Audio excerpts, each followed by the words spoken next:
এইভাবে কিছুদিন কেটে গেল।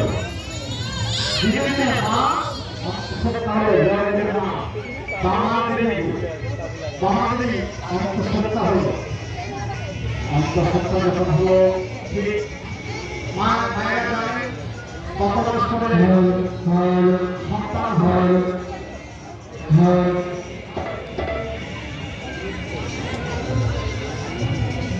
10 মাস পরে আমাদের যখন সন্তান হলো বাংলাদেশের গর্ভ থেকে জন্ম হলো জয়দেব গোস্বামী, জয়দেব চক্রবর্তী যেমন শুনে হরিদেব পিতা ঠাকুরের কাছে বলেছে, তুমি আমার পক্ষে তুমি আমার তাই জয়দেব জন্ম হলো পিতা হরিদেব কি মন্দিরে গেছে আনন্দ আনন্দ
স্মরণীয়, তুমি অপূর্ণ করেছ বিকাশ। এবার ধীরে ধীরে জয়দেব বড় হতে থাকলো, ছোট থেকে বড় হতে থাকলো। এক এক করে যখন 5 বছর বয়স হয়ে গেল, ছেলেরা দুষ্টুমি করে, দুষ্টুমি করতে শুরু করলো। একদিন বাবা বলছে তার স্বামীকে, বলছো গো শুনছো, ছেলেটা না দুষ্টুমি করতেছে, তুই পিতা হয়ে কেমন করে এটা দেখবে? আমরা জাতিতে ব্রাহ্মণ চক্রবর্তী, ছেলে যদি মূর্খ হয়ে থাকে তার দোষে না, মূর্খ হয় পিতার দোষে, আর দুষ্টুমি করে মায়ের দোষে। এই মায়েদের দোষে ছেলেরা দুষ্টুমি হয়। এক কাজ করবো, ছেলেটাকে পাঠশালায় ভর্তি করলে শরীর খারাপ হয়ে যাবে, সর্ববিদ্যায় এবং পারদর্শী হয়ে উঠতে পারে। ঠিক আছে বাবা, আমি করবো ভাবে পাঠশালায় আমি নিয়ে আসবো, ভর্তি করে নিয়ে আসবো। আগেকার দিনে ছিল পাঠশালা, স্কুল ছিল না, পাঠশালা ছিল আগেকার দিনে। পাঠশালা কার? ভগবানদের জন্য পাঠশালা কার? ভগবানদের জন্য পাঠশালা কার হয়েছিল বলতে পারে? কে করেছি? শান্তিপুরের পাঠশালা। শান্তিপুরের পাঠশালায় কি ভৈরব চক্রবর্তী জয়দেবকে পাঠশালায় ভর্তি করে নিয়ে বলছে, গুরুদেব আমার জয়কে সর্বশিক্ষা আলোচ করা, যা বেদ শাস্ত্র যা আছে তুমি শিক্ষা করা। তখন গুরুদেব বলছে, ঠিক আছে ঠিক আছে, আমার কাছে রেখে যাও, বিদ্যা শেষ হলে বাড়ি চলে যাবে, আমি বাড়ি পাঠিয়ে দেবো। ভর্তি করে দিয়ে জয়দেবকে পাঠশালা।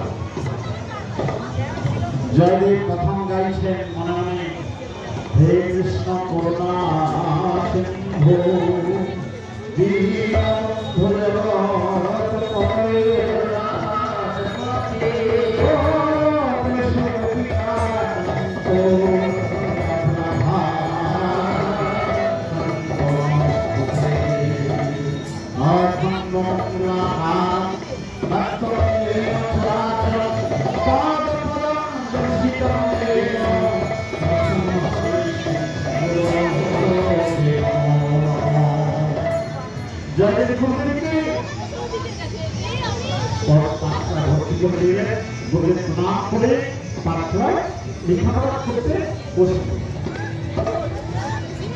গুরুকে কেমন ভাবে প্রণাম করতে হয়? যার কাছে একটু শিখেছেন, যে যার যে গুরু কাছে সকলের পিতা গুরু, কোন দেবতা হয় না, যিনি জন্মদাতা তার থেকে গুরু হয় না। শিক্ষা গুরু, দীক্ষা গুরু, এরপরে গুরু রয়েছে। তাই জয়দেব গুরুদেবের পাঠশালায় করতে শুরু করলেন। ঠাকুর ঠাকুর মতে পারবে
lebih banyak.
পাঠশালা থেকে বলছে তুমি একাই আমার জয় করে বলছে মামা গো আজকে তোমাদের পাঠশালা থেকে কিছুই ছুটি দিল না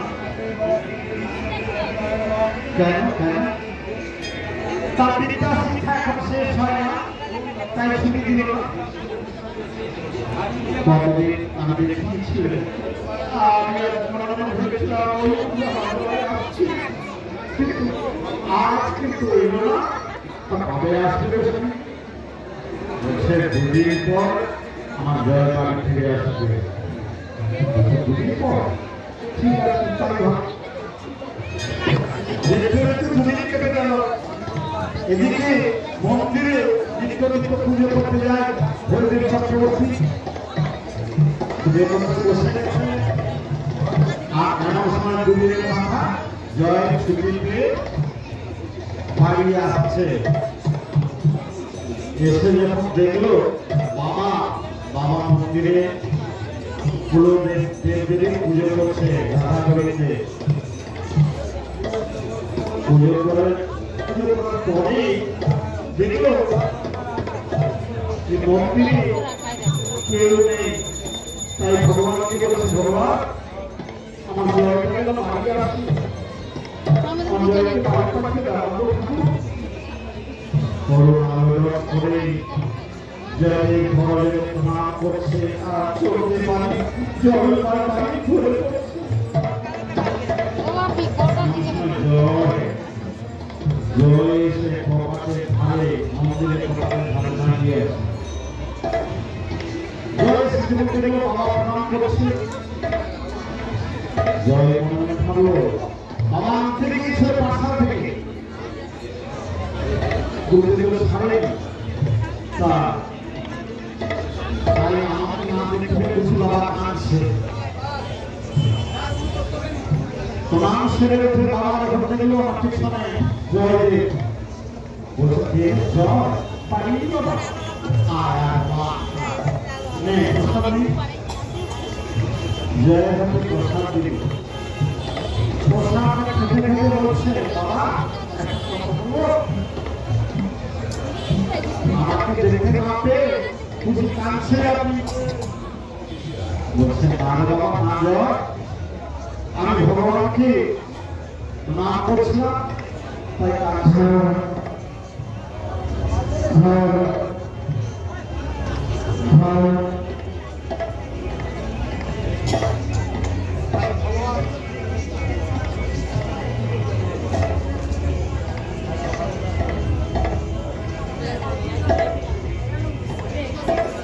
Hare Krishna, Jai Guru, Jai Guru, Jai Guru.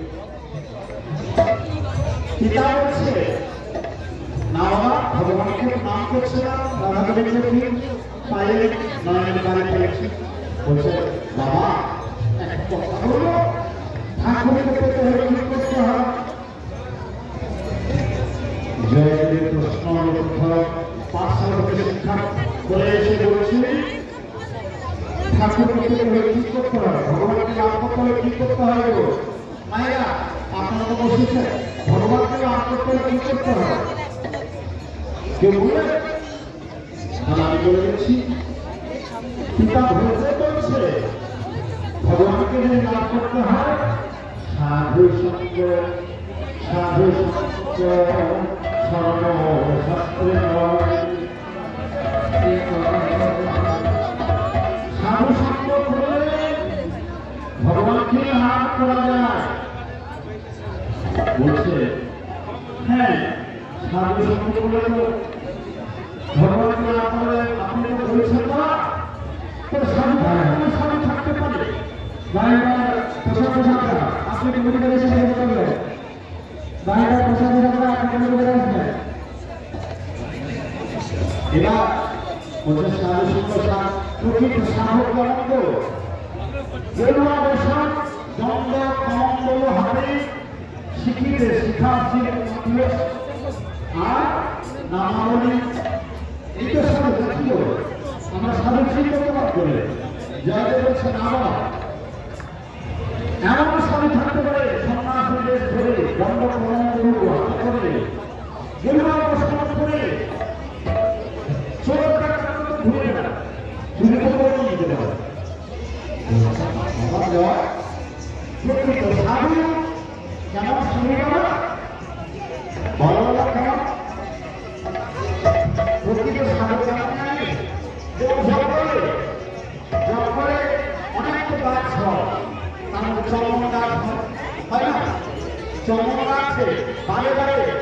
কুঠারের আঘাত করা যায়, বিনিময় সে সম্মান কাছ থেকে রাখবে না, না সর্বঙ্গ ছড়ায়, কোনটা ঠিক না?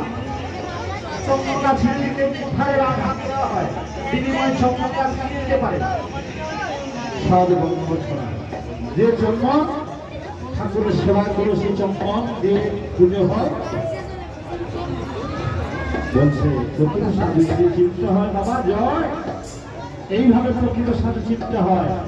বলছে ও বুঝেছি বাবা, বুঝেছি, এবার আমি যাচ্ছি মা, বাবার কাছে যাচ্ছি বাবা, অনেকক্ষণ তোমার সঙ্গে কথা হলো, বাড়িতে যাবো, মায়ের সঙ্গে দেখা করবো। বাবার সঙ্গে কথা বলে মায়ের কাছে চলে গেল বাড়ির ভেতরে। মা গৃহকর্ম করছে, মাকে গিয়ে প্রণাম করলো। কিভাবে? জননী জন্ম ভূমিষ্ঠ স্বর্গাগতি করিয়সি, জননী জন্ম ভূমিষ্ঠ স্বর্গাগতি করিয়সি। আয় আয় আয় বলে আয়। কত না চুম্বন করলো এক ছোট মতো ছেলে, কত না কত চুম্বন করলো। তারপর ছেলেটা, আপনার ছেলেটা যদি বহুদিন বাড়ি না আসে, বহুদিন পরে যদি বাড়ি আসে, আপনি কি খেয়েছেন, কিভাবে আছেন, একটু ভালো মতো জিজ্ঞাসা করেন। ছেলেটাকে খেতে মাখতে দিল, বলছে মা গো, আমি আজকে এসেছি বাড়ি, আমি পরিশ্রম হয়েছি, কিন্তু ঘুমিয়ে পড়বো, ঘুমাবো। পিতা মাতা দুপাশে শৈল, জয়দেব মাঝখানে শৈল। যখন রাত্রি অভোর ভোর হয়ে গেল, বিগ্রহ রাত্রি, বিগ্রহ রাত্রি যখন হয়ে গেল, কোথা থেকে যেন ভেসে আসছে মুরলীর ধ্বনি, বেশি বেশি আসছে। কে যেন ডাকছে, আয় আয় জয়, আয় আমার কাছে আয়।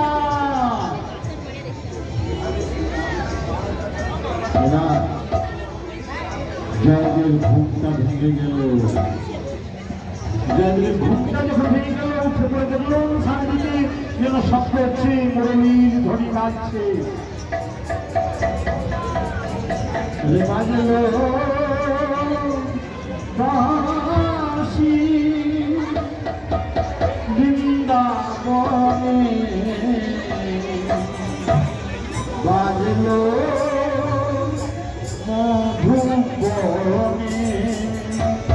আমার বাজলো বাঁশি বৃন্দাবনে।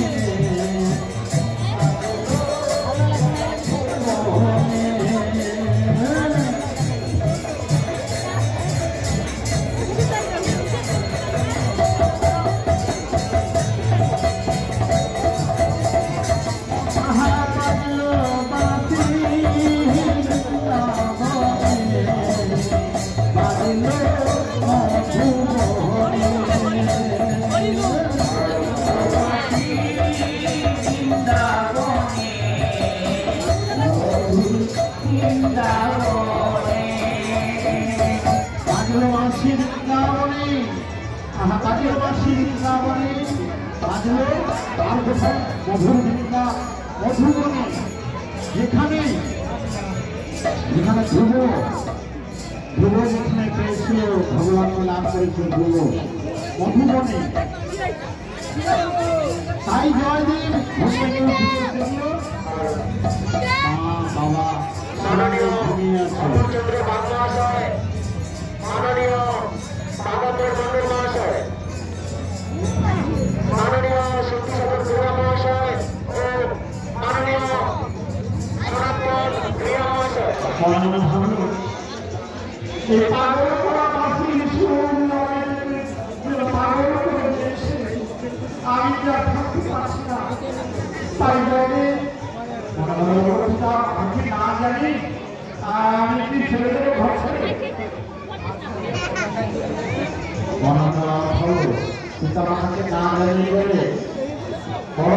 বিপদ হতে পারে।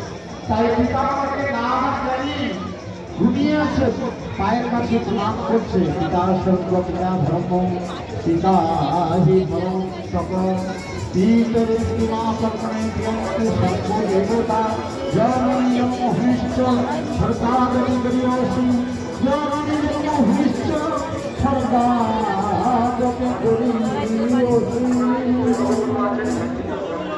প্রণাম করে বাইরে বেরিয়ে পড়লেন। বাইরে বেরিয়ে যখন ঘোর ধোঁকা তাই যাদের মনে হলো ঘুম দিয়ে গেলে পিতা মাতা আমাকে খুঁজবো, তাই গাছের গাছে পাতায় লিখে দিয়ে যাচ্ছে